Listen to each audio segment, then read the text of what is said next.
Wait, I got to know about Rampage in the gym though. I mean, I've heard a lot of crazy stories growing up with this guy working out with you in there, like the craziness from training to knocking people out to acting crazy. Ain't no crazy stories. Oh yeah, we're gonna talk about all that. Don't wink at him. Don't wink at him like that. Don't do all that. This is an honest, truthful platform. We're raw, rugged, and real. You don't want to piss Rampage off. Why? Because he got a different beast inside him. Who pissed him off in the gym? I'm not gonna say who, but I remember I was a kid. I was sitting on the side. They were training, going back and forth, and I think something happened, and they were wrestling, going back and forth. And Rampage was just like, "Don't make me mad." He's like, "I beast you," and they start yapping back and forth. And body shop back in the day, like, there's an issue, clear the mat, let them beef it out. Y'all dap it up after and go about your way. Like, that's how body shop was. No.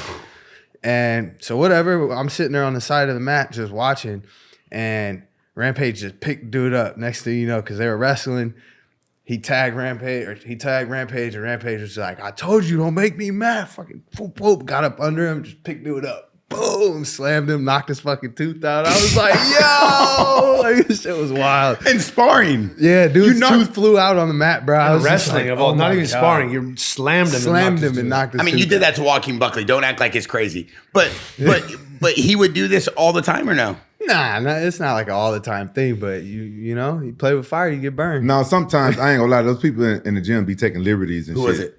I ain't gonna say who it is, but they be trying, they be going. But the problem at his gym, his dad used to get mad at me because he just see like the outcome. He never saw them like fucking going hard on me or whatever, or trying to fuck me up. I mean, is it hard to deal with your dad being like the head coach and your dad? Nah, no. I think it's pretty easy, you know.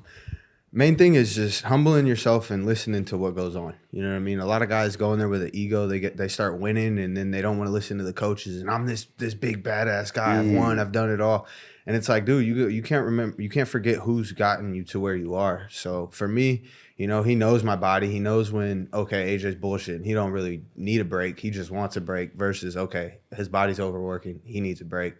So I think it's a blessing, you know what I mean, having my dad as my coach and my mentor. You notice that a lot of fighters that have kids in the game, their kids don't grow up to be successful. So, you know, that's already special right there. Mm-hmm. I'm dealing with it myself. You know? I mean, former lightweight, you know, featherweight Bellator champion, Grand Prix champion. I mean, AJ's record speaks for itself. I'm sure your dad's highly proud of you to have, like Rampage is saying, a relationship with your dad as a coach and then become a successful fighter. There's a recipe there, especially with your dad being able to coach and guide so many fighters over the years. Does your dad have like a secret formula or like a training routine that you think is different than other gyms, or what is it about him? Definite. I would say one, it's the hands-on that he is. And then, you know, he still trains with us every day. So anything that he's teaching us, he's learned over trial and error. You know what I mean? He's done it over and over and over to where now he knows what the recipe is. Dude, I remember I was a kid, the Prowler, my dad, he welded that shit up and created it himself. And then all of a sudden, 10 years later, fucking everyone's got one.